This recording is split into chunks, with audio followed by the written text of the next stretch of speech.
Welcome into Flag for Discussion, episode 80 for Monday, May 18th. My name is Ferbrod Merkazi, here as always with Jace Hatfield. I don't know how long it's been, but we have back-to-back shows with both of us on together, so this feels wonderful. Today we got a fantastic show prep for everybody. The SEC coaches are bickering. It's like, I don't know, they're dramatic on their own. Colin Cowherd said they're the real housewives of the SEC or of college football. Matt Rhule, he signed an NIL deal just for himself. What does that mean? We're going to talk about that. Florida State, I have a small story on Florida State. Mike Norvell, we'll talk about that. Oregon, do they have big game problems? Indiana, did they lose their main driver of their season last year? Are they going to lose their magic for this year? Thank you so much for tuning in. Jace, how are we doing? We're doing great. We got less than a month until you get married. We got my bachelor party next weekend. We'll both be there, obviously. And then I get married in 2 months, so life's good. It's 75 and sunny in the Midwest. Finally, we're getting good weather here. Wow. Life's treating us well. I wish I could relate to like the enjoyment of 75. That's just every day here. But yeah, no, we got a big week this week with your bachelor party. I look forward to meeting your other friends. Wedding stuff, if you see the bags under either of our eyes, we're so excited for our weddings. It's a lot of work. Neither of us are those grooms. Nothing against them, but neither of us are those grooms that are like, just give me the bill. I'm not going to worry about what goes in it. Bride, you handle everything. We're both very involved. So it's been a lot of work. Yeah, even no matter how involved we are, both of our brides are still carrying more of the load, but we're doing our best. And I would say we're doing better than the average groom here. But yeah, it's unbelievable the load that our brides are carrying, and shout them out for how much hard work they're putting into these things. You know, Jace, I'm really proud of you. This is like the first time you've mentioned either of our brides without doxing them on this show. Yeah. I'm getting better. It's what happens when you like don't drink on a Saturday night and you actually have a clear brain on a Sunday, and you can actually think through your words. It's a crazy revelation I've had recently. Yeah, I don't know if I can relate to the not drinking on a Saturday night thing. So a couple stories before we actually start the show. I saw on Twitter that Steve Spurrier was, how Morgan Wallen does his walkout things with like a famous person from that town, like he did Caitlin Clark in Indy last week. He had Steve Spurrier walk out with him in at Ben Hill Griffin Stadium at Florida's stadium. Do you think Steve Spurrier knows who Morgan Wallen is? He's got to. Steve Spurrier is a Southern guy. There's no way he doesn't know Morgan Wallen. I don't know. The Nick Saban one made a lot of sense at Bryant Denny, and I assume even if he didn't know his music, he knew him from something College Game Day did. But that was just a funny video. I encourage everyone to go see it. Another thing before we get started, Mike Norvell, Florida State head coach. A lot of people thought he was going to get fired last year, but he had a $58 million buyout for Florida State to pay if they wanted to fire him. So obviously they were like, we're not going to pay you $58 million. Mind you, this year's buyout, if they wanted to fire him, is still over $50 million. So it's not like it's that much better than last year. But he was asked in a press conference about the pressure of this upcoming year. Florida State's over-under win total 6.5. They have the 11th best odds in the ACC to win the AC at plus 4,000. Florida State has just 7 wins in the last 2 years, 5 last year, 2 the year before. He's returning to play calling this year after Gus Malzahn retired. The quote that Mike Norvell said is he expects this year to be the best year of his life. Do you think it's going to be the best year of his life, Chase? No. Didn't they go 13-0? And no, I don't think it's going to be his best year. I think you have to say it. Like, I'm not going to fault the man. I think you're on the hot seat. You might as well go all in, right? Like, if you have a bad year with or without saying this, you're probably gone. So you might as well try and manufacture any hype, financial backing from donors, boosters. You might as well try and figure something out. So I respect the effort, but in terms of do I take him seriously? I do not think this is going to be Florida State's best year with Mike Norvell, unfortunately for them. Well, here's the deal. You got to read the connotation of it. He said, I think this is my best year. I don't think he said this is Florida State's best year. So by the way, this guy, if $58 million was too much for Florida State to fire him last year, 52 is not going to be too little this year. Is not going to be that mark that allows them to fire him or feel easy about firing him. So he's probably saying right now, we could go out, have a really good year, hopefully, and we do really well. And angry, the angry fans at me are quieted down. Or, I have a fire-free job that they can't fire me. I'm going to get paid my salary. I'm coaching college football, and if they want to fire me, they got to pay me $50+ million. So I'm gonna have the best year of my life. So I think All right, that's where you're he was right. getting. I like that. I misinterpreted his quote, and now that you point out the contingency of his quote, yeah, like he himself is in a win-win situation. You figure it Yeah. out, you keep your job. You don't figure it out, you're set anyways. So it doesn't even matter. Yeah. All right. So random stories aside, we're gonna start talking about all the big stuff that we have planned for today's show. Make sure you are following us on Twitter at F4Discussion, TikTok at Flag4Discussion. We're on Apple Podcast, Spotify, wherever you get your podcast at Flag4Discussion. Subscribe to us on YouTube at Flag4Discussion spelled out. Real quick, the segment we did last week where I was building a team with $17 trying to win a national championship. We tweeted out a graphic for that this past week. Go check it out. Send us your teams. But we saw Logan already sent one back. We'd love to see as people keep building their teams. It's really fun. A conference that is trying to build their conference back a little bit, the SEC. The coaches are fighting a little bit. Or I don't even know if all of the coaches are fighting because like Clark Lee's not saying shit. Kirby Smart's barely saying stuff. Lane Kiffin, I'm sure everyone's seen this article by now, so I won't go through the quote, but he basically said recruiting to Ole Miss was difficult in a sense that there was racial tension from some recruits to go to that school. And I'm not going to doubt any of that. Now, obviously that area of this country and that black guy in our history exists. But he also said that doesn't happen at LSU. So it almost like he ended the quote saying, this isn't meant as a shot at Ole Miss. It's just facts. And then like randomly, a couple of days later, Sark came out and he said, if you're transferring into Texas, we're only taking 50% of your credit hours. You have to really work hard to earn a degree from Texas.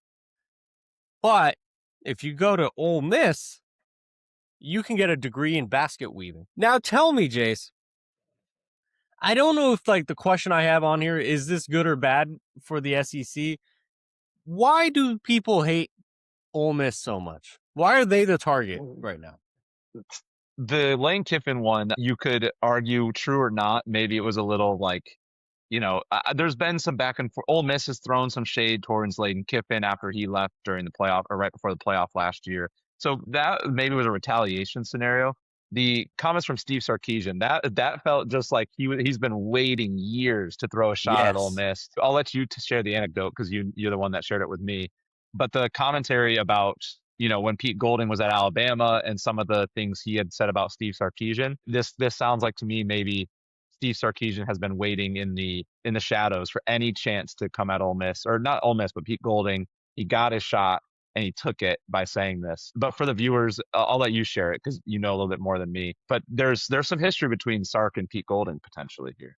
Yeah. So during a Zoom call, so when Arch Manning was being recruited by Texas, by Alabama, by Ole Miss, by LSU, by Georgia, Pete Golding was at Alabama. He was the defensive coordinator for Nick Saban. Sark had just taken or finished a year at Texas. It's from Seth Wickersham. He said, competition was so fierce that everything was fair game. It was public record that Steve Sarkisian had battled alcoholism, a disease that nearly cost him his career. Sark had rebuilt his life and work in recovery, but during one Zoom call with Arch, Pete Golding was discussing Alabama schematics and culture, and then he went there. Pete Golding said, I love Sark. He's my best friend. I just hope he can stay sober. I mean, you're talking to a 17-year-old. I don't think you're doing that to a best friend, man.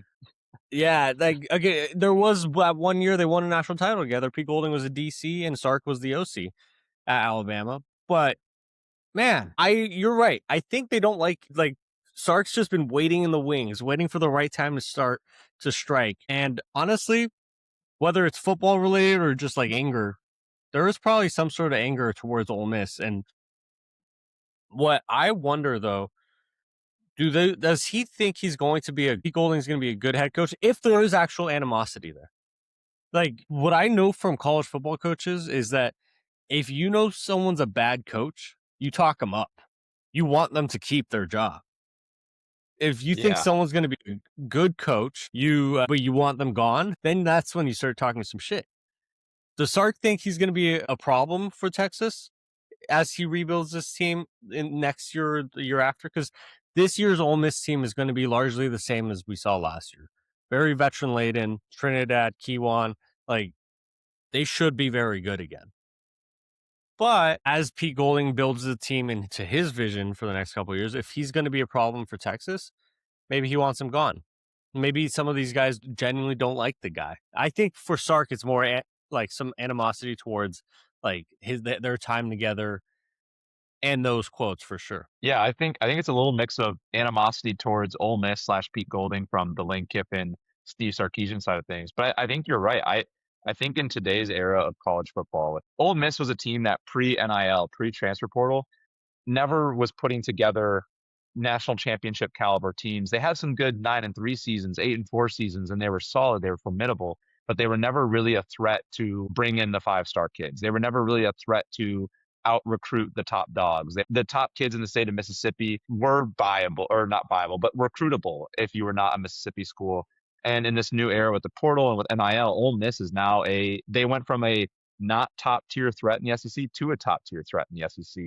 And I think that's threatening, right? The SEC already has a lot of schools that have the ability to recruit at a high level and put out good teams and have window years. And now Ole Miss is just adding to that mix. So I do think there's a sense of threat of this is now another team in the SEC that is kind of acting as a top dog, another threat to win the title, another threat to steal big recruits, another threat to take top talent. So I do think there's a little bit of a threat feeling of like, okay, this school is kind of legit now. I think after last season, people saw, okay, they're legit. They were able to retain Trinidad, able to retain Lacey. And I think that just further proves, oh man, this wasn't a flash in the pan or a random good year with Trinidad. This was a good team. That's and a sustainable program. So I do see some threat that Ole Miss is posing that's causing this backlash. I say that to say, if I'm an Ole Miss fan, is it frustrating to hear this? Yes. But I wouldn't take it all negative. I don't like you're right. They would not say this about you if they thought you were not threatening, right? Like nobody would say this if they thought you were going to be 6-6 and never going to be anything. They would only say this if they truly felt threatened by your presence. So in that regard, I do think there's a world where, sorry, I'm getting a phone call there. I do think there's a world where Ole Miss is threatening people. And with that said, I kind of also love the drama that this is creating as someone who runs a podcast. It's free things to talk about. It's made internet memes really funny. I also think it's interesting because the SEC has like a coach like Kalen DeBoer, not really an SEC guy, the way like Lane Kiffin is, the way Sark is, the way Pete Golding is. We haven't heard from Kirby, who is an SEC guy. We haven't heard from DeBoer, but I don't think I will. So it'll be interesting to see who weighs in, who doesn't. My last comment I want to make is taking the moral high ground on academics as a Division I football program is laughable also. Like, let's not pretend that Division I high level football programs are really vetting these kids academically and really like putting in the effort to make sure they're all, like it's a bad standard to take. It's all academic standards when it comes to Division I football and the SEC is low. Like I hate to say it, but let's not act like these are the smartest kids on the planet. Then they're going there for school, especially in today's world where they're getting paid. So yeah. I mean, it's just farcical. Like seeing coaches who want to bring up academics it's funny. You remember a couple years ago when Jimmy Lake, the old Washington coach, in his like rivalry week press conference against Oregon, he said, we have the academic prowess advantage over Oregon. And then he got fired the next week. Like everyone thinks bringing up academics is stupid. And no one in the SEC, when was the last time Stanford was good? When was the last time Yale football won a big game? Like there's a lot of UCLA for the most part. Like we're big fans of them. number one, number two public institution. Cal, number one, number two public institution. Like those are good academic schools.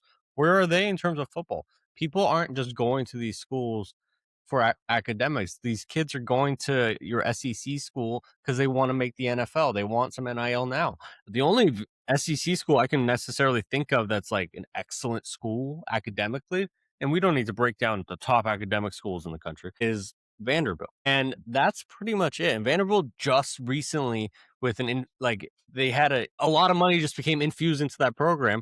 So they suddenly are starting to peak a little bit. But in terms of, you're absolutely right. In terms of everything else involved, no one's going to these schools for academics. You're going to there for sports.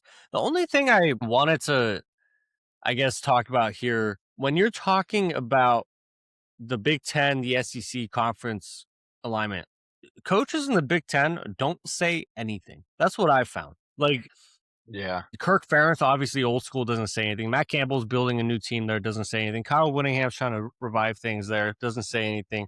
Dan Lanning says things, but only to his team. That comes out in a video post game if they win, but he doesn't really say much. Jed Fish says some weird things, but doesn't really talk trash. Name your Big Ten coach here. They're not really going to talk. Is that more of a culture thing as a guy from Big Ten country, or is that more of we're pretty secure in our conference right now? Like, our conference has won 3 championships in a row. Our conference is on the up. Our conference is making more money than ever before, and we're just taking care of our own business. Or is it like relating to the SEC? Is it, man, Georgia was quiet in the fight here. If Kirby decides to step in, I think everyone would bow down. Yeah, Auburn, they're quiet. Kalen's quiet. Like, a lot of the SEC schools were quiet in this. But is some of this like the SEC's on these coaches' ass to bring a championship back to the conference? I do think it's a little bit of the situations the conferences are in that causes this. The Big Ten's in a really good spot in terms of they have the top end teams to compete for national championships, win national championships, recruit at the highest level, produce at the top of the league, at the top of college football at draft picks. They have those teams that can compete at the top, but the reason why they're in such a good spot is because they don't have a lot of teams knocking on that door or threatening those big dogs. Like, there's going to be teams that have down years, and like Michigan, Washington, they've had some down years here, but like for the most part, they're going to be at the top. But then you've got a dozen teams or so who are really never going to be threatening for recruits, threatening for high level coaches, threatening for top end talent, threatening the top guys. So I think the top guys are pretty secure in that. I know who the top dogs are. I know we're one of them, and I'm comfortable here. There's not really a reason to ruffle feathers. Same thing with the teams in the lower tier. I think they're comfortable knowing, like, we're never going to be in Ohio State or in Oregon. We're going to have to be a window program, best case scenario, and we're okay with that. Like, I think Northwestern knows we're not going to create some powerhouse where year in, year out, we're 12-0. But hey, if we can put together a formidable team, get some 3 stars and get them until they're seniors, maybe we can be good once in a while, and they're secure in that. And because everyone's kind of secure in their positioning, and there's that big gap between the top 5 to 6 and the bottom, I do think that they have that security where they don't need to take shots to gain an advantage. Like, I don't think taking a shot would gain an advantage. I don't think Ohio State calling out Dan Lanning would give them an advantage over Oregon the way that, hey, throwing Ole Miss under the bus, that might give you an advantage if you're Texas, if you're LSU. That's fair. So I think the SEC has so many teams that can compete at the top that there is a level of threat and a competitive advantage to be gained by trashing someone. Where in the Big Ten, I just don't think that you gain that advantage. And then the last thing I'll say on it is, in the Big Ten, you have that Midwest nice that I do think if you're a coach and you start creating negativity about your program, because if Ryan Day was to start taking shots at 3 or 4 other programs, I do think there's a subset of Ohio State fans who would be annoyed by him doing that. And I think all the other teams would be like, screw this guy. Why is he ruffling feathers? And I think it would just be overall negative for your brand, and you're not getting a competitive advantage. We're in the SEC, not that people aren't nice in the SEC, is not at all what I'm trying to say. But I think like football is such a diehard thing. Yeah, that you can have Lane Kiffin can take shots at Ole Miss. It does give you that competitive advantage. And I think that competitive advantage outweighs the negative feedback that you might receive from other fan bases. Whereas in the Big Ten, I don't think that's true. I think the only addition I can add to your take, great take, is my only concern is if I was an SEC fan or if I was an LSU fan. Well, not LSU, because Lane Kiffin will talk to talk. Like he's focused on coaching, but that's just his personality. He's just always going to be talking. But if I was like a Texas fan or anyone who's involved in these SEC drama beefs, guys, the things that I hate to put it like Sabanisms, the things that like Nick Saban taught all of his disciples. Like think about Dan Lanning. He talks the talk, but he talks that to his team. He doesn't talk it to the media. The last time he talked it to the media was when remember when he left the Pac-12 media days saying Colorado hasn't won anything. He doesn't remember the last time they won anything. That was like 4 years ago. But that was realistically the last time he talked shit on someone else. And I'm gonna use Dan because I know that the most. These coaches have always said, especially in the Big Ten, like the best way to get guys to be interested in playing for you, recruits, the best way to get your team to be focused on playing their game on Saturday, the best way to get your fan base fired up for their game on Saturday, for the recruit that's coming in for a major visit, for anything, is to focus on your own team. The second you start talking crap on other teams is because you're like insecure or threatened by that other team. If you just like I thought about this take just when you were bringing up the Ryan Day things. Like Ryan Day's not worried about anybody else. Ryan Day just wants to get his house in shape. We were talking about how we get stressed when there's messes around our house during wedding planning before the show, and Ryan Day, all he wants to do is make sure his O-line group is set. All he wants to do is make sure his wide receiver room outside of Jeremiah Smith is set. All he wants to do is make sure Julian Sain is getting ready for the season. He's not worried about what Oregon's doing right now. He's not worried about what Michigan is doing right now. There's no reason for them to bring that up. He's focused on himself. That's why he won't do it. But if a team that's like peeking over their shoulder, not to call Sark insecure, not to call Lane Kiffin insecure, even though I don't know. If you're focusing on other programs, there's a problem. In my opinion, if you're focusing on your own, you're pretty confident in what you got, and you just want to make sure you're ready for the season. And then we'll watch tape on our opponents. Then we'll watch film. Then we'll watch for their tendencies. Then we'll watch for their like how to try to beat them. Look for their strengths and weaknesses. But for now, I'm focused on my team. Totally agree. And if you're focused on other teams, then your team better be damn cleaned up come Sunday, May 17th, which I don't know if LSU or Texas, I don't think any team in the country is fully cleaned up by Sunday, May 17th.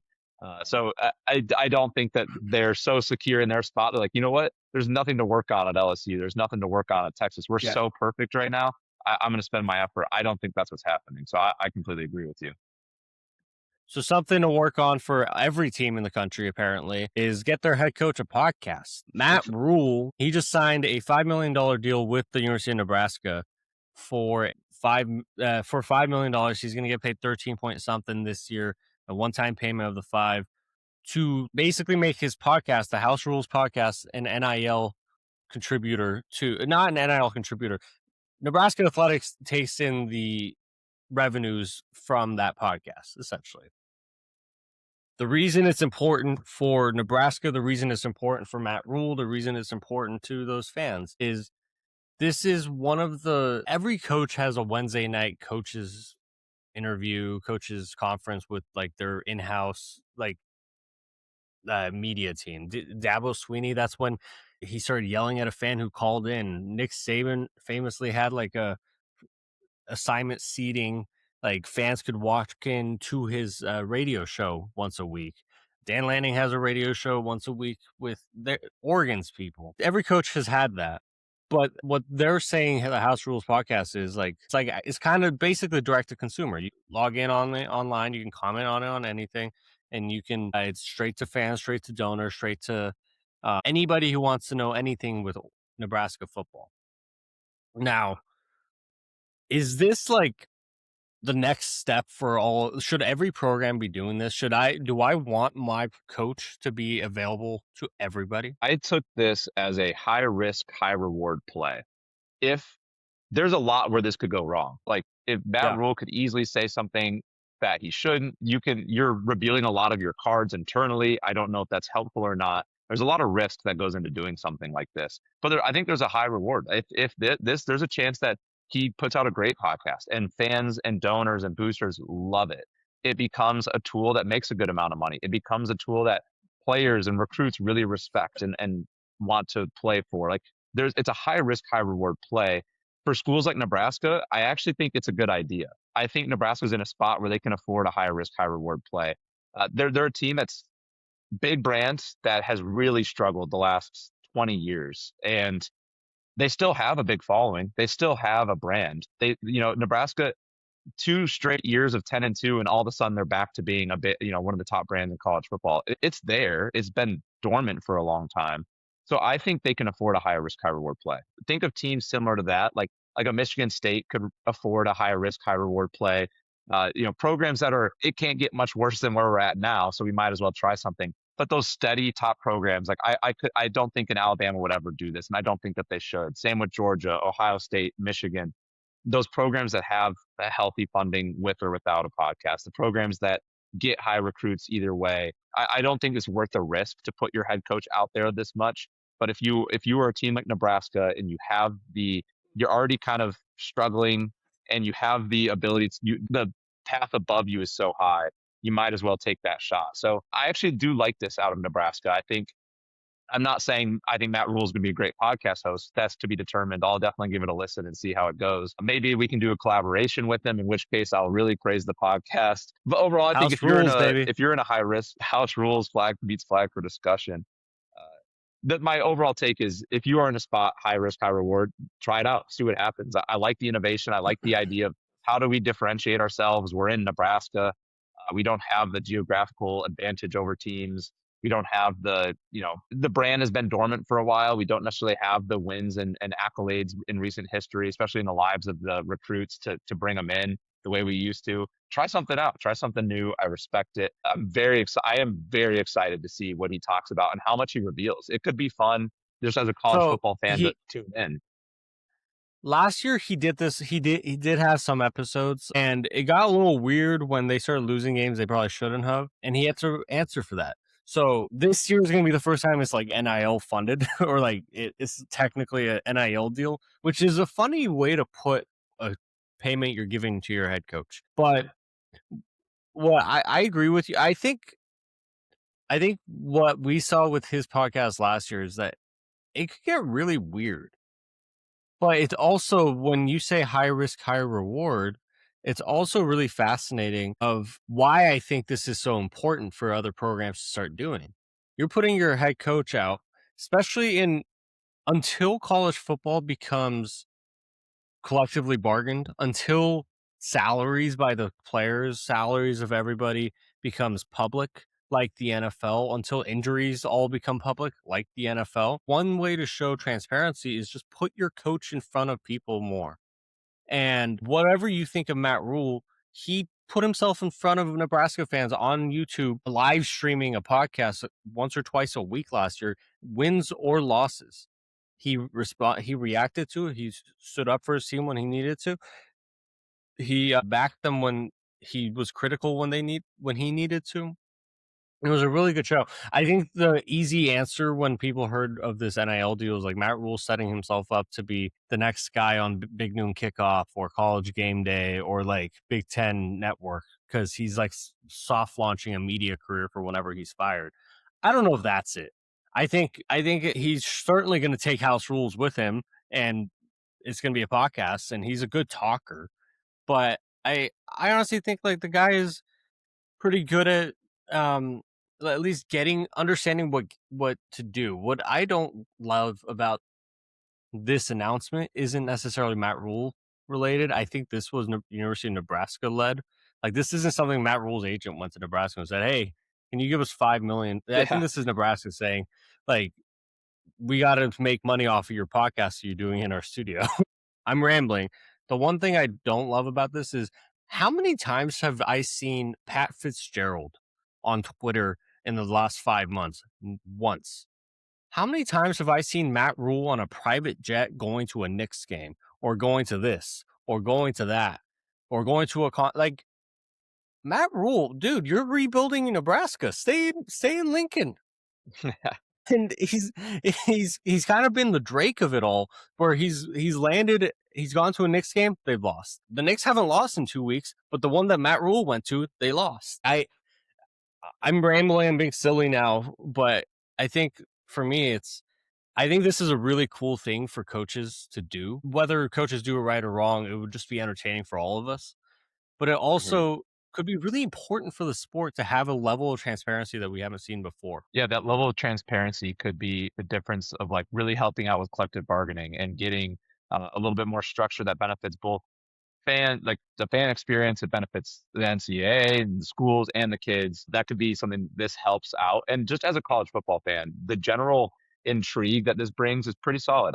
It'll be interesting to hear what coaches say. I think all of us are curious what goes on inside the doors of football programs, and this is a chance to learn a little bit. Is he going to reveal everything? Absolutely not. But it's going to reveal more than bot accounts on social media that tweet fake NIL evaluations and people Exactly. fall for them. Like this is a chance to actually get some real information, which is exciting. It's going to be fun. And I'm sure there's going to be great clips that come out of it. So it'll be fun as a whole. And I very much respect the mentality of, hey, it's a new era. It's a new era of life, not only college football, but the world. Like, let's try something out. Let's see if it works. And like I said, Nebraska's in a situation where they can take that risk. It can't get much worse, but it can get a lot better. So you might as well try it. Dude, I mean, realistically, yeah, they have to take risks. They're not in a position where like they can just let rest on their laurels. I think one thing you said about in the last topic about why Big Ten coaches are quiet because they're not really fearing the next coming up. Nebraska was on that path, like in terms of rebuilding. They lost Dylan Raiola. They had some major injuries. I don't expect a ton from them this year. UCLA could be on that path. But I think coaches are still confident and closed off right now because Bob Chesney could be an excellent coach. He could end up being the best coach of all time. But for the first 3 years or 2 years of him rebuilding UCLA, Ohio State and Oregon aren't going to give a crap because they're still not going to be as good as them, you know? Um, Hmm. but eventually, maybe that's when they'll start talking. Matt Rule has a chance to still do that, but I hope like the focus is still on coaching. But this could be really good for sports. I mean, I want my coach to have his own podcast. Like, but the problem is a lot of coaches around the country to have they have the ability to talk, but they're so ingrained in one word answers or 2 word coach speak answers that it doesn't work as well. So from one podcast, and we're gonna move to Joel Klatt. So, by the way, we're talking about 2 different podcasts on our podcast. This is podcast section. Joel Klatt came out with his on his show, the Joel Klatt College Football Show, or whatever it was. He came out with his top 12 team rankings of his post spring top 12. And each of those teams he had a big question mark for. So we can go down the list. I think there's a couple that are big time question marks. I'm not really going to argue with the placement of teams that he had because it's way too early. You and I always talk about like rankings, like it's dumb, especially this early. But I do think it's the question marks he has for these teams is pretty important. So at 12, he had Michigan. His biggest question mark is does Kyle Whittingham turn Bryce Underwood into Devon Dampier, or are we still in a work in progress? So 11, Oklahoma. Can you develop a run game and take pressure off of John Mateer? At number 10, he had USC. Is the D line ready? Lincoln Riley's tenure at USC, the defense has been horrible. Is the D line finally ready to make a difference? Because if they are, the offense is ready to roll too. At number 9, Texas A&M. His biggest question for Texas A&M is Marcel Reed the reason you win big games or lose big games? 8 LSU, 7 Texas, 6 Miami, 5 Georgia, 4 Indiana, 3 Ohio State, 2 Notre Dame, and number 1 Oregon. So for me, I think this is where we'll sit. The 2 most interesting question marks he had was number 4 Indiana, number 1 Oregon. Number 4 Indiana, his question mark was for this last 2 years, who really drove the team? Was Kurt Signetti the driver of the team? Was Fernando Mendoza the driver of the team? Was D'Angelo Pons on defense the driver of the team? If you're losing those guys, if Kurt Signetti wasn't the real driver of the team, Are you going to take a step back this year or not? So I think that's the first thing to sit down on. And then number one, Oregon, he has the James Franklin Penn State discussion about Dan Lanning. Oregon should be the best team in the country, but do they have a big game problem? Where do you want to start? We can start at any of these teams, by the way. It doesn't have to be Oregon, Yeah, Indiana. those to me were the two most intriguing because with Notre Dame, Ohio State, Miami, it was just position groups or replacements, and those there's nothing really to talk about at this point in time. Notre Dame biggest question, running back. Okay, yeah, they lost two big running backs. There's not much to analyze there, but I do think with the Oregon one, the Indiana one are just fun stuff to analyze. I actually also do like the Marcel Reed conversation because he's one of those quarterbacks that has high ceiling, low floor. But let's start with Indiana. I think this is a fun one because of who drove this team: Mendoza, Signetti, any of the defensive stars. I actually think I'm going to start. I think that the coordinators for Indiana were the biggest driver to their success because oftentimes when you have, I hate calling them no-name coordinators that discredits them, but when you have coordinators that are not known to be the top of the sport because they were relatively new to Power Four conference football when they came with Signetti. So my thing with them is I thought that their coordinators were slept on by other teams. I thought when teams game plan for Indiana, they didn't do a good job of considering the fact that these coordinators are going to evolve their game plan to figure like they're going to think, okay, Oregon's going to run this strategy because that's what they think we're going to do. So we're actually going to go this route. And they were right every time. They were right when the Alabama tried. They were right when Oregon tried, when Ohio State tried. They were right every single time. And they maintained both coordinators. I think those coordinators really helped grow Mendoza, really helped grow the defense. And I think at the end of the day, yes, Signetti's the head coach. He's the one that hired them. He's the one helping them. But I think those coordinators was what drove the Indiana team to be as successful as they were, and they maintained them both. So I think that Indiana is very squarely in the top five going into next year. I don't think that they take the big step back a lot of people do think that they're going to take. I'm not predicting 16-0 national champions, but I also I think they're going to be just as damn good as they were this past year, being driven by those coordinators. I think Mendoza, great quarterback, great person, great individual talent. I don't think he is who he is today if he doesn't go to Indiana and have Signetti and those coordinators. I think Signetti is a great coach. Without those coordinators, he's going to put together good teams. But I think those coordinators are squarely, the drivers of this team's success, and they've got them both. So I like where they're at 4, and that's my answer to his question. I think that's a actual phenomenal answer. I didn't expect you to go towards the coordinators, but you're probably right. I mean, look, it's a big difference for any of these programs to have Brian Haynes and Mike Shanahan with Kurt Signetti for the last like 10 years at all their different stops that they've been together a lot. And then, mind you, like I think the biggest driver of the team last year wasn't one person. I think it was how long have they been together? The coaching staff, for the most part, the key people on the coaching staff have been together for a while. D'Angelo Pons and a bunch of the seniors were with Kurt Signetti at JMU. Fernando Mendoza, yes, first year there, but in terms of like he's a senior quarterback. He's like a high IQ, high EQ, senior experienced quarterback who just fit into that program like a glove because he fit into that with that system. It was like a combination of just overall talent, but like understanding the game of football. That's why they joked about it, like this is like a bad NFL team as the number one college football team in the country. Like this team is full of 25-year-olds, and there's nothing to not necessarily knock about that. That's legal, but the driver of the team was how cohesive everything was, and that's on Kurt Signetti. That's clearly on Kurt. He won a lot of games with Curtis Rourke the year before, and the team was still really good. D'Angelo Pons, not like your prototypical superstar body size, weight, speed corner, but he was locked down. He was one of your captains. Omar Cooper Jr.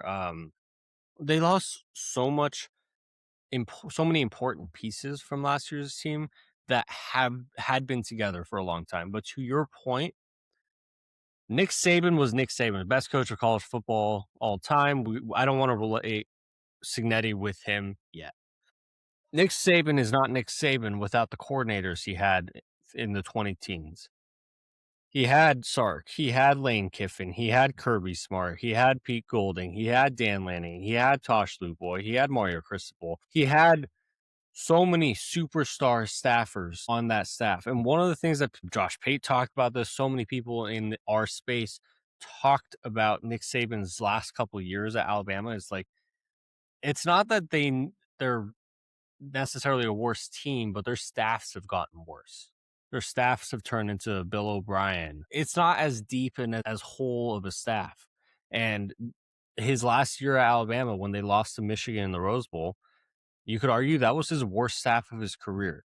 And Nick Saban's his Hall of Fame coach, best coach ever, did so much for that program, did so much for college football, but your staff means a lot. So great take by you. Like those coordinators drive Kurt Signetti's ship. And like they're like the sous chefs to Kurt Signetti being the chef. So Hmm. they're all the drivers. Yeah, that's a great way to look. Like the master chef sets the schedule, tells you where to get the ingredients and how to make the dishes. But at the end of the day, when you and I walk into that restaurant and sit down and order food, it's the sous chefs that are cooking, right? It's the Yeah. coordinators that are at the end of the day, they're the ones putting the product on the table. Yes, that the master chef is the one that teaches them the skills and shows them and makes sure they're doing it right. But at the end of the day, if that sous chef, that coordinator messes up, does something incorrectly, little off on the technique, that's going to trickle into your and I experience. That's going to trickle into losing a football game.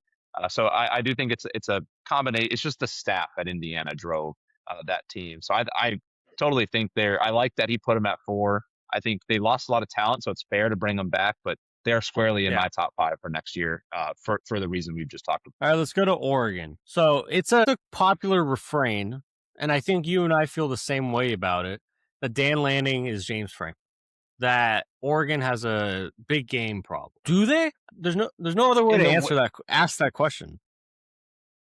In the light that people like to joke about it, or maybe like when they really the Oregon detractors that hate Oregon will find any avenue. No, they don't have. And the way they look at it, they don't have a big game problem. And he's definitely not. If he was to have the same record against ranked teams as James Franklin, Dan Lane would have to go 3-30 in his next 33 ranked games to get to where James Franklin's at. He's not going to go 3-30 in his ranked game. He's 14-8 in ranked games. That's 6th best in the country of active head coaches behind Kurt Signetti, Kalen DeBoer, Ryan Day, Kirby Smart, Marcus Freeman, and he's knocking on the door of everyone but Signetti. Signetti's kind of squarely above everybody. Kalen DeBoer had a really good record at Washington. That's been slipping a little bit. Ryan Day's consistently up there.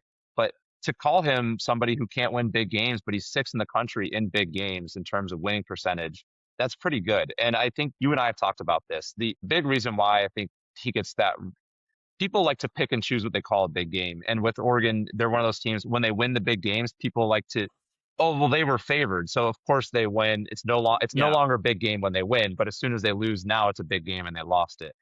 A lot of people do, like whenever people throw shade at other coaches for losing big games, I always have to remember this coach doesn't consistently lose big games.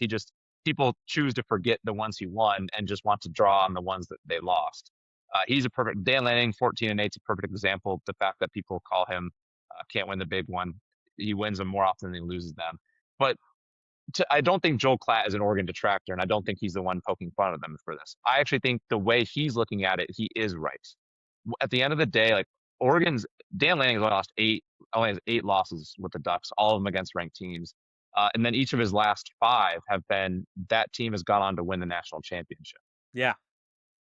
So like his issue is, yeah, he can't beat a national champion. And I do agree, like he's had that issue. He has not beaten the national champion twice. Yeah, he's beaten them. He beat Ohio State the year they won the national championship. Unfortunately, he won the one in the regular season, not the one in the playoff. But there is truth. I think Oregon and Dan Lanning have struggled to get over the hump of winning a national championship. And you saw it against Alabama or Indiana last year when they just got smoked in that semifinal game. Oregon does have the issue that is, hey, we're playing an elite program that has, like, the winner of this game most likely wins the national championship. They lost that Ohio State one 2 years ago. They lost Indiana one last year. But I don't necessarily think that's a problem. Like beating the best team in any sport, like if you lose to the best team in a sport, I don't think people look at that as, oh, you have a problem. It's just, oh man, like that's tough. That's a really good team and you lost. So I don't think I'm ready until Dan Lanning falls out of the top 10 against ranked teams. I'm not sure I'm ready to question his ability in big games. Now, if 4 years from now they keep getting blown out in the playoff, and then I think there's a conversation to be had. But when your only team you're losing to is the team that wins the championship, that's a high bar. If you look at Yeah. there's less than 10 active coaches with a championship. One of them being Dabo Sweeney, who I don't think he's really a threat to win one again. So I get what he's saying. I think in Joel Klatt's What scenario there's some truth, but yeah, sorry, continue. I'm rambling. I think it's the popular refrain right now, and it's fine. You can say that, but at the same time, Oregon, like you said, you could make the argument each of the last 3 seasons, the only thing that's kept uh, the national champion or eventual national champion runner up from that's like catapulted them to win the national title has been Oregon.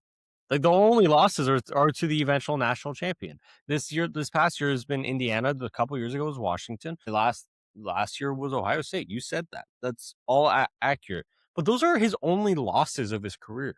So acting like they have this massive Dan Lanning has one embarrassing loss in his career, I think. And to me, it was the Oregon State game when in his first year or second year, when Oregon was up by 15, and then Oregon State just ran the ball for 21 straight points and won the game. That was embarrassing. That was Jonathan Smith led Oregon State, by the way. But other than that, yeah, the Indiana game sucked for Oregon fans last year, but Indiana was awesome. The Ohio State game, you came in with a terrible game plan in the Rose Bowl. I was at that game last year. Not good. And Ohio State took it to Oregon. What I'll say about it is, like, I don't think they have a big game problem. Their embarrassing loss was Oregon State. And I mentioned that.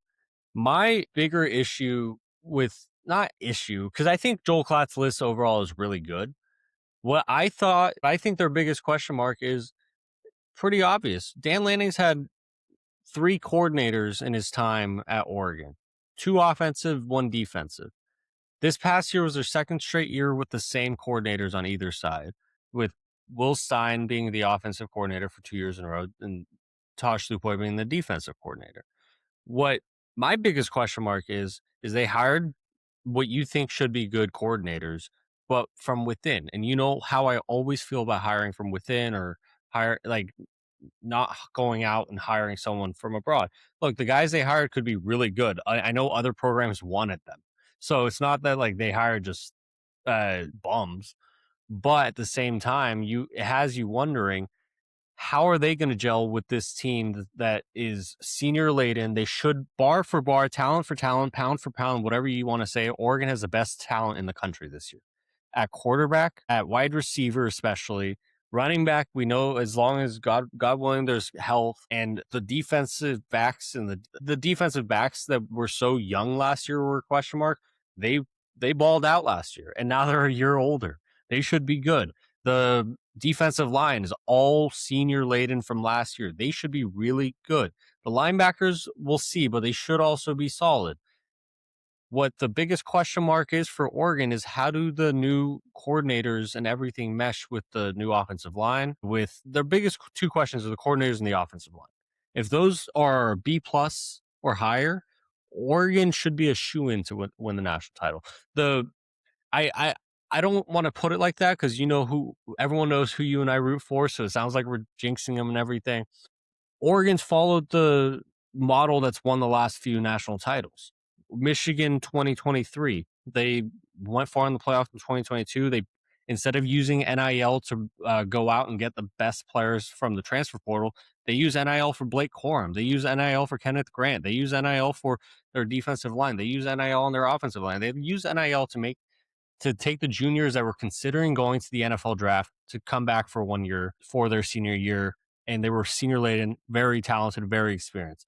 Ohio State the year after, JTT, Sawyer, that entire team. Yes, they had Jeremiah Smith, Emeka Egbuka, Will Howard they brought in from the portal from Kansas State, but they brought back their entire, like, as many juniors as they could to really go make a run in 2024. 2025, Indiana, really good team in 2024, but they needed to get a level better. They brought back D'Angelo Pons. They brought back Surratt. They brought back Omar Cooper. They brought back so much talent on either side of the football, and they brought in a quarterback to be the point guard of it. A senior, super smart, super accurate, game-changing quarterback in Fernando Mendoza. Oregon for this year, it's probably a high investment. They brought back their entire defensive line. They brought back Evan Stewart. I don't think they had to fight hard for Evan Stewart because he was injured last year, but they have Evan Stewart, De'Corian Moore, Jeremiah McClellan. That should be the best wide receiver group in the country. Maybe not the individual best wide receivers like we know with Cam Coleman at Texas, Jeremiah Smith at Ohio State. There might be better wide receivers out there, but in terms of wide receiver rooms, Oregon probably should have the best one. Running backs, we saw what those freshman running backs did last year. De'Ara Hill and Jordan Davison should continue to advance as long as they stay healthy. My point is, Oregon has done what teams who have won the national championship in the last 3 years have done. The only thing that they don't have going for them that Ohio State did, that Oregon, that Michigan did, is that they lost both coordinators and their offensive line might be a little weak. So that is a little worrisome for me. Those are my question marks for Oregon. It's not whether or not Dan Lanning and Oregon can win the big game. Every year at Oregon, Lanning's been at Oregon, they've taken another step. Missed the playoffs in year one, went 10-3. Lost the Pac-12 title game in year two, lost 2 games only, and they were just in Washington. Made the playoffs, won the conference championship game in year 3, lost in the first round of the playoffs. Made the playoffs, didn't make the conference championship game, lost in the second or third round of the playoffs, to Indiana. So by the linear trajectory of teams, technically next year is, if they want to take a step up, they win that third game and make the national title game. I don't know if life or college football works in a linear trajectory. If Oregon's been on a linear trajectory in the Dan Lanning era since he's been there. So that's all I'll say. I don't think the problem's a big game thing. I think when you lose to good teams, for the most part, it's not a big game problem. They were good teams too. Yeah, I completely agree. As people who hyper focus and hyper pay attention to anything Oregon football related, you and I have talked about our question marks for Oregon. And I do think Joel Klatt missed on his question mark. As we already mentioned, why we think his question mark isn't totally accurate. The O-line and the coordinator movement is going to be the reason why I think Oregon wins or loses a national championship. And if you disagree with us, then do you at least agree with the Indiana defensive coordinator? Because he even said the same thing on Twitter before having to go back and delete the tweets. But he even mentioned like that's what was going on for the Ducks. And so, yeah, I think you'll hear a lot of that rhetoric on the internet. And, Joel Klatt said it there. It depends on what you count as the big game. If I can't win the big game, it's win a national championship, then there are 130. Everyone but Indiana would have the question mark of can they win the big game, right? I am with you. I think their question marks would be O-line and new coordinators. But this is not an Oregon podcast, so I don't want to hyper focus on them. Can I throw out one other team that I did find? I told you, I guess, that the Marcel Reed question mark that I found interesting. So I think I have a very favorable Marcel Reed outlook as a person, and I acknowledge that like I am an outlier of him. I don't know if I question more so him being the reason why they lose big games. Like he didn't play great in their one bowl game that they lost to Miami last year, but we saw the wins, and we saw like Carson Beck also didn't play well. I don't know. Is he your Texas A&M question mark? Am I just a Marcel Reed truther that like I don't see him as their question mark and I'm blind, or is there other question marks at Texas A&M that you might have that are around him? I see Marcel Reed a little bit like Lenora Sellers. Like if he has a big year, he's all of a sudden going to be all over the NFL's like quarterbacks like you want to take a shot on lists and stuff. Lenora Sellers, electric quarterback, has a great arm. He didn't play well last year and he fell down the NFL draft stock. He's coming back next year for a reason. Marcel Reed is similar. Like both of these guys can be really electric. It's just, can they put it together? And I agree with you. I don't think last year Marcel Reed turned into a pumpkin against Miami. I think Texas A&M turned into a pumpkin. At Texas A&M, the biggest question mark for them wasn't that like their schedule was super light, was a cupcake, but it was also, are we sure they're the real thing? They haven't played the big dogs necessarily yet, and they look really impressive. with the teams that they have played. They were undefeated going to conference title, and they were so good, man. But the question mark with Texas A&M last year was how are they going to look once they play a team with a dominant defensive line, a team with a dominant offensive line? Miami last year, obviously they made the national title game. They just played a team that was better on both sides of the ball than them. And what happens when you play a team that's better on both sides of the ball in a game? Like A&M wasn't that far from winning that game. Both teams couldn't score a point. Miami just made the extra plays. And some of that comes with Carson Beck. Whatever you think of Carson Beck, senior quarterback, has seen it all. He ended up staying into plays a little bit more and making plays. I remember the A&M O lineman who said Miami's D line won't be a problem for me. That probably caused a little bit more of an uproar by Miami's Ruben Bain and Akeem Messidor to make a difference. But staying on the Marcel Reed thing, I don't know if I'm necessarily a Marcel Reed truther, but I also don't put last year's loss on him.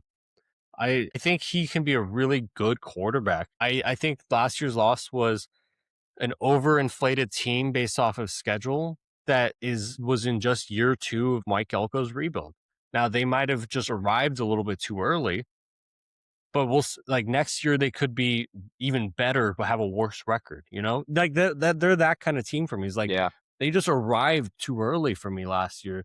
Where last year they, with schedule, with how they played, they showed everyone how good they can be. But once they played a team that had NFL men on offensive and had Francis Mauigoa, had Ruben Bain, had Akeem Messidor, had Corey Heatherman calling plays on the defense that's just extremely aggressive, trying to confuse a young Marcel Reed. There's no excuses for how they played. But at the same time, I don't think it's enough of a reason for Joel Klatt to say, is he going to be the reason they lose games or win games? I think A&M has to give him a chance to win those big games.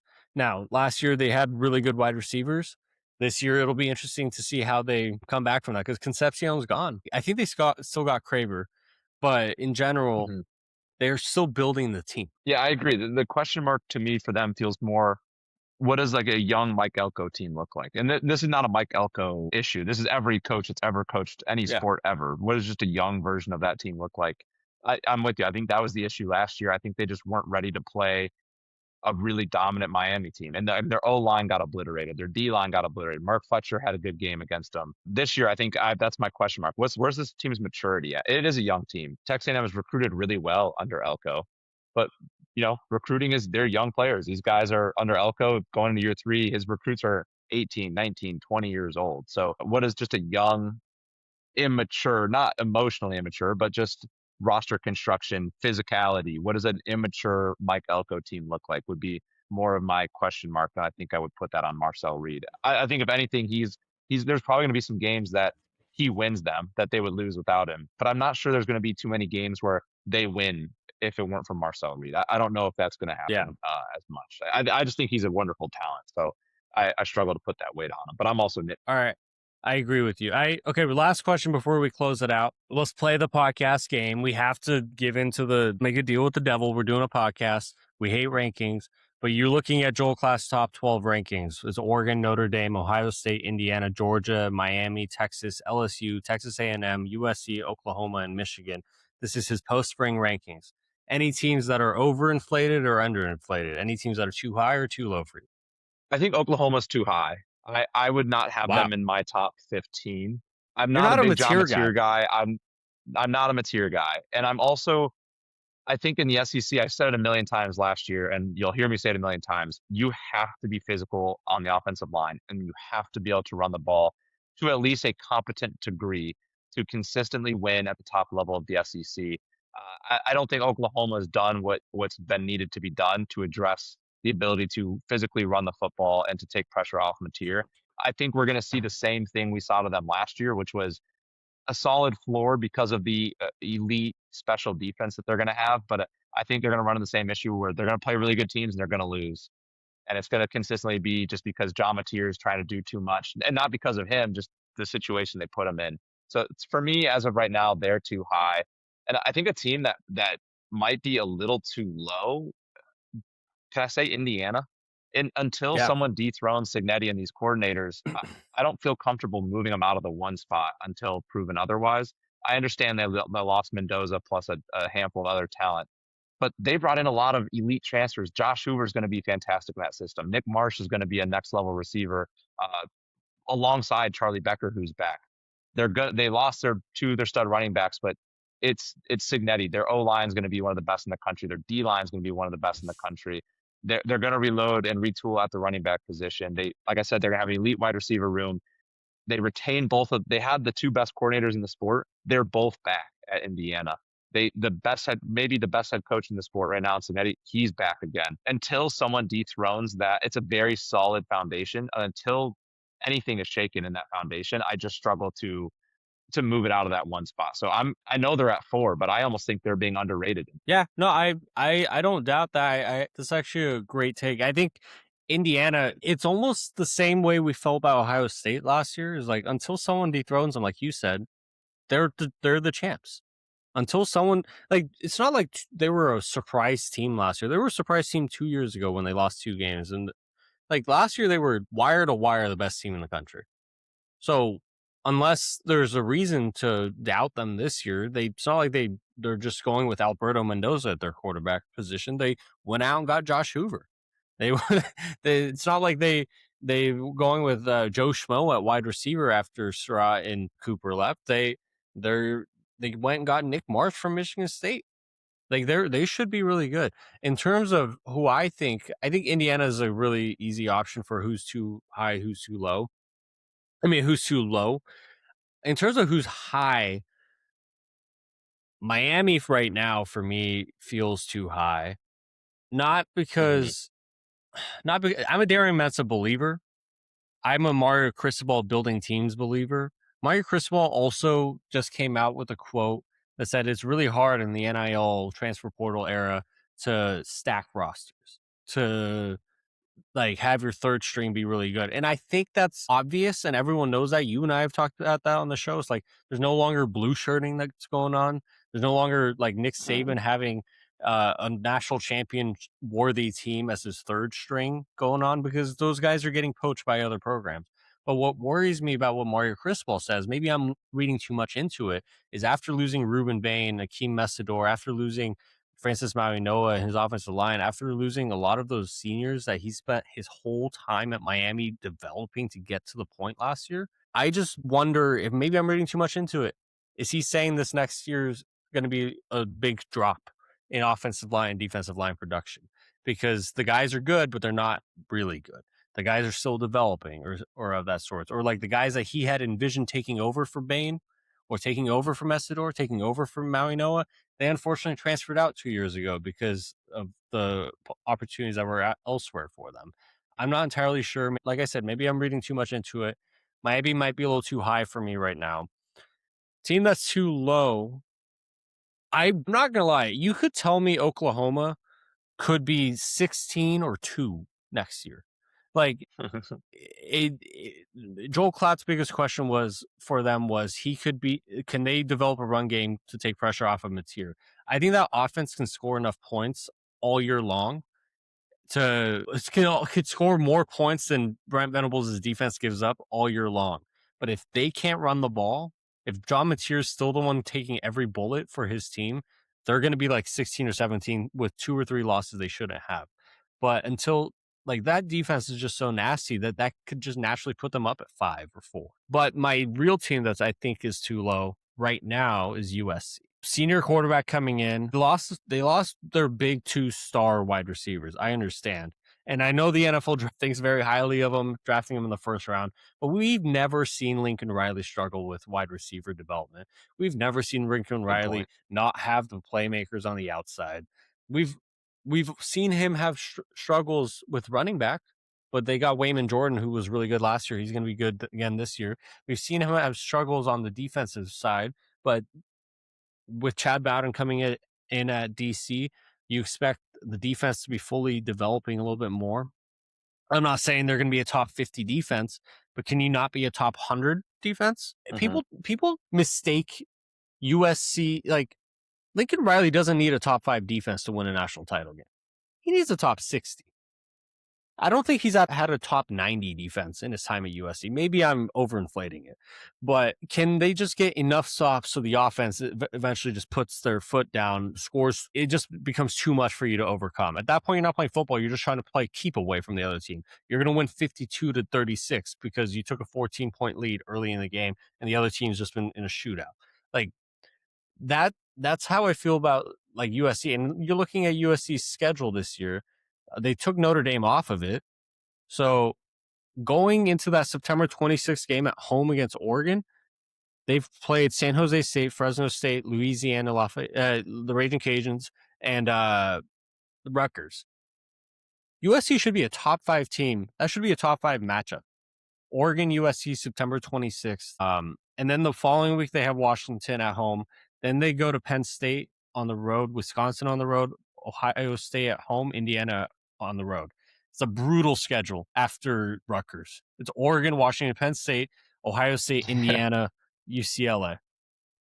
They're not going to end as a top 10 team, but I think like their talent level warrants a number 7, number 6 ranking. I'm good with that. I think you're right. It's a team with a high ceiling. If the defense is just halfway decent, that's a team that could be really good. And I look at the teams above them, and I don't think any of these teams, Texas A&M, LSU, Texas, and Miami, and even Georgia, I don't think give me the surefire confidence where I could like for certainty say, oh, they're better than USC tomorrow. So I like that. I think USC, he could have put USC into any of those spots from 5 to 9, and I think that would be a fair argument, which would put them as underranked. So I like that take. They do have a high ceiling, and I'm very excited for this.